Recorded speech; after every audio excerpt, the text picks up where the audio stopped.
xarimo jadiid oo kamid ah meheradaha waaweyn caasimada magaalada Hargeysa ayaa isagoo si weyn uga dhex muuqday iyada oo meheradahaasi mashquulka ugu badan ay ahaayeen waxaana ka wareysanay mas'uuliyiinta meheradaasi iyada dadweynaha iyo kale iibsiga aad ugu farabadnaayeen kale iibsiga meheradaasi xarimo jadiid oo isagoo si weyn u camirnaa waxaana hadalkiisa kamid ahaa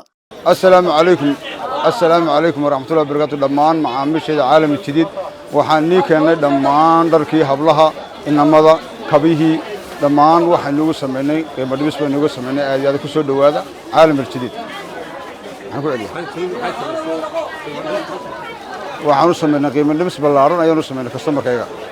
وما دام تاي بشير رمضان بركة سلك alaabaan kan waxa kamid ah sida dharkii namada dhalashadii ba kamid ah sirawish ba kamid ah garamaanti ba kamid ah shaarish ba kamid ah toobka kamid ah kabihi hablaho nooc walba iyo kuwii namada nooc walba ayaa kamid ah sidoo kale waxa ku jira toyski caruurta oo ayaguna meesha ka marnay dhamaan waxa la macaamiil soo dhawaada waxa ku taala ka soo jeedka daabshil bootan waa caalam jadiid number 1 caalam jadiid waxa barashtri baa leedahay jigjiga ayaguna sidoo kale alaabtooda nifreen waxaan la soo dhawaada mar labaad iyo mar saddexaad soo dhawaada customer waxaan